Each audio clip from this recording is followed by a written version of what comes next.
Advances in agricultural research and technology have made it easier to grow what's called ethnic vegetables on Ontario's soil, such as flowering broccoli, edible amaranth, and pak choi. But a University of Guelph researcher says producers could benefit from having more information before making the decision to invest in growing these crops. Professor Alan McKeown has been conducting field trials with several ethnic vegetables at the University of Guelph Simcoe Research Station to account for the differences in crop nutrition and how these plants utilize nitrogen when grown in our province's climate compared to their home soil. As our population diversifies, there are potential markets to grow various things like the amaranth. It'll be a specialty market, but every crop that somebody can grow and sell is a money-making opportunity, and also an opportunity for the consumer to have fresh Ontario product.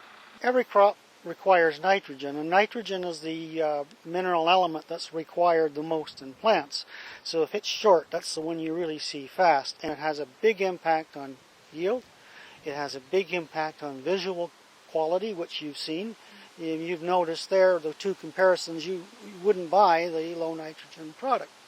Managing pests is another challenge that comes with domesticating these crops. The Chinese flowering broccoli, the pak choi, they're in the same family, genus as cabbage, cauliflower, broccoli, Brussels sprouts, kohlrabi, etc. So they have the same group of pests. The one you saw, butterfly you saw flying around in here today is imported cabbage worm. The other one you saw today is Japanese beetle, and that's something that's moved in, and it unfortunately gets on a lot of crops and ornamentals, and depending on the year and the population, they can strip some things down. But with more research, these problems may become easier to manage, which could significantly benefit Ontario agriculture. The number of locally grown, diverse ethnic crops being sold to Ontario consumers, which would otherwise be imported from overseas, is supporting the province's agri-food sector, which contributes more than $33 billion to the Ontario economy and employs almost 750,000 people.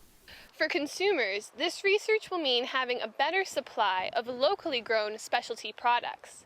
And there are countless advantages to eating locally grown food over imports. Everything we produce here is closer to the market, so it's fresher.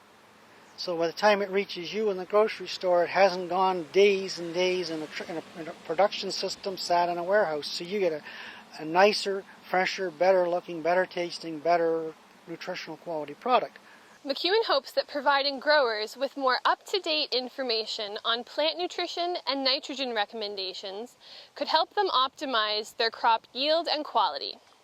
As his research continues, it's becoming more and more possible to expand even further the number of ethnic vegetable species that can be grown right here in Ontario.